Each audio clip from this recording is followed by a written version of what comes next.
그러면서 그런 인대라든지 그런 연부 조직들이 손상이 오는데 그런 연부 조직들이 정상적으로 돌아오지 않게 그냥 그래서 수술하고 가만히 방치하게 되면 이런 수술 후 부작용들이 많이 생긴다는 거죠. 왜? 수술할 때 이런 정상적인 인대들 손상이 많이 오기 때문에. 그러면서 약화가 온다는 거죠. 약해져 있다는 거죠.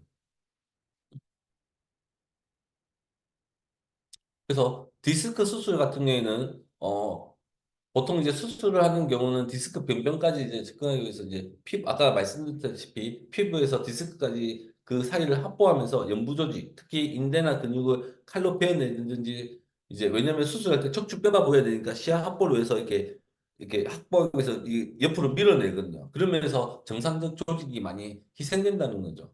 음. 이렇게 이제 희생된 조직이 정상 조직뿐만 아니라 원래 디스크 같은 변변과 이제 더불어 존재하는 인대의 변변 그리고 수술 시 이제 별다른 조치를 하지 않는 경우가 많답니다. 그게 해집고 나서 얘를 좀 다시 다듬어주거나 강화시켜주는 게 아니고 그냥 다시 척추만 수술하고 이제 꾸매는 정도가 이제 다라는 거죠. 그러면서 그 손상된 부분에 다시 또 약하고 그 약화에서 또 다시 재발을 하고 이게 이제 악순환이 되는 거죠. 그래서 디스크 수술을 이런 후유증들이 남아 있는다고 합니다. 또는 우리 전방전이증, 그다음에 추간관 협착증, 그리고 척추 분리증들은 나사와 핀을 고정하는 이제 수술인데요.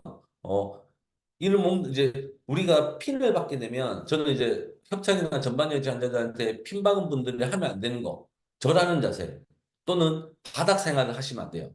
왜냐면 우리가 바닥에 앉을 때 척추가 이렇게 굴곡과 신전이 일어나야 되는데 핀을 박았기 때문에 못 움직이게 막아놓거든요. 근데 이제 우리가 핀 박아놓고 이제 통증이 이제 많이 사라지니까 일상생활처럼 바닥에 앉고 뭐 이렇게 하면서 그런 위아래에 있는 부분의 척추부리 그러니까 고정된 부분보다 위아래에 있는 분자들이 더 많은 움직임이 있어서 다시 재발하는 경우들이 많이 일어난다고 하고 또 이 핀이 오래 뭐 요즘은 기술이 좋고 제품이 좋아서 많이 그렇다지만은 이런 부분이 고정해 놨기 때문에 강제적으로 막 억지로 안 움직이는 거 많이 반복적으로 움직이다 보면 그 나사가 부러지는 경우도 있고요. 나사가 뜯어지는 경우도 있어요. 네.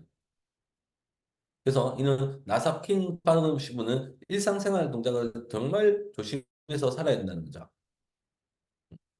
그래서 척추 수술 후 실패 증후군이라고 하는데 이 원인들은 뭐 한 가지 원인이 아니고 여러 가지 아까도 말씀드린 디스크 때 생기는 원인들 나사나 핀 박는 원인들 이런 경우가 있는데 구체적으로는 이런 수술 후 실패 증후군이 생기는 원인이 수술이 필요하지 않은 환자에게 수술 받는 경우 이런 경우도 간혹 있습니다.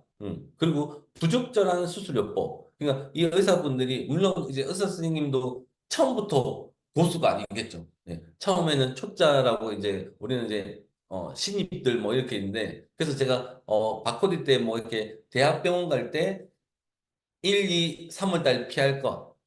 왜 1, 2, 3월 달 피해야 되죠?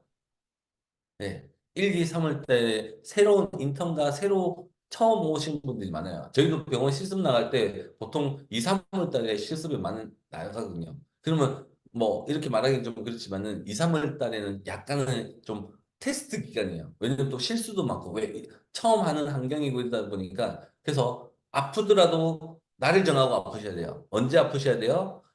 되도록이면 10월 달이나 12월 달, 12월 달 그분들이 좀 숙련됐을 때 아프셔야지 초에 아프시면 좀 그런 경우가 발생하는 경우가 좀 종종 있습니다. 네. 그리고 수술 과정에서 이제 신경 손상이 올 수도 있어요. 그리고 수술 부위가 이렇게 유착이 붙어버려갖고 유착이 되는 특히 신경하고 인대가 유착될 경우 또는 척추 구조의 불안정이 지속되는 경우, 그리고 수술 시 삽입된 금속물의 부작용, 예, 이런 거에 의해서 척추 후 실패 증후군이라고들 합니다.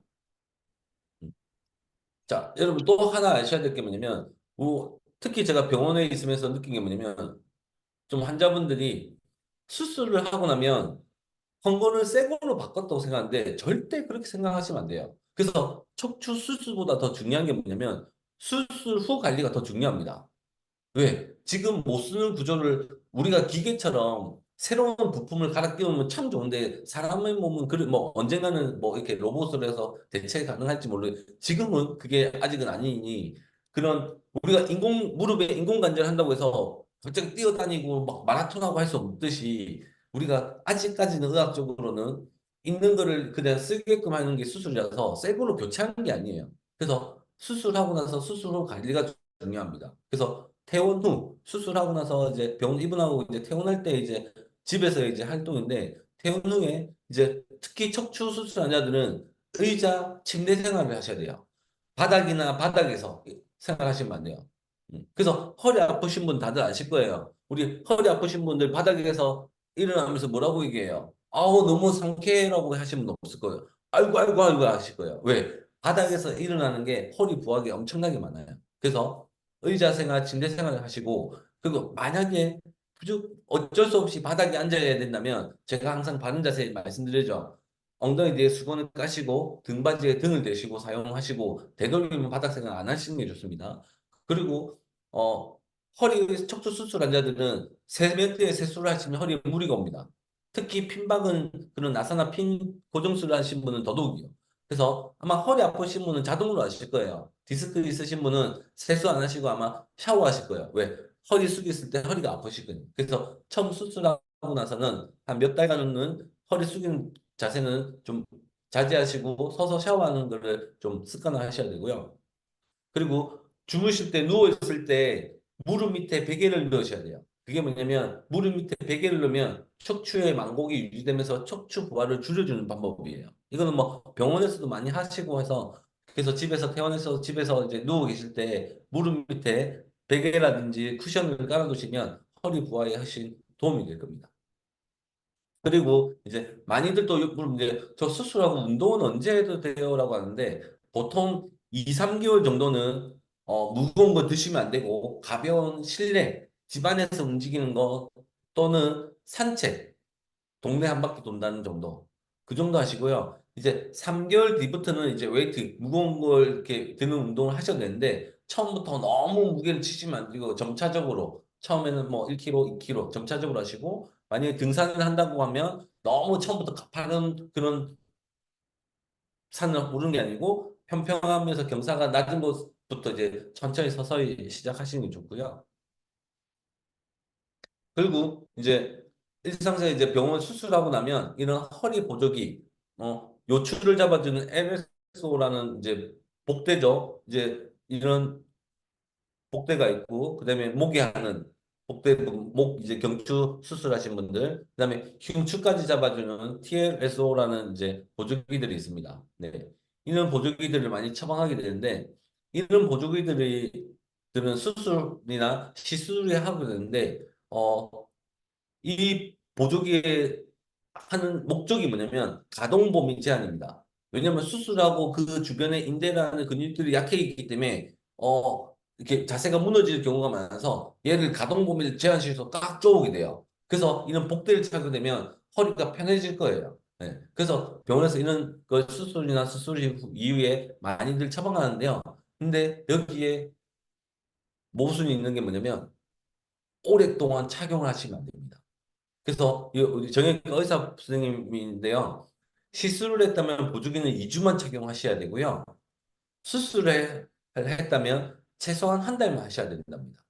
그리고 저는 이 의사분이 말씀하시기에는 오래 보조기 착용을 선호하지 않답니다.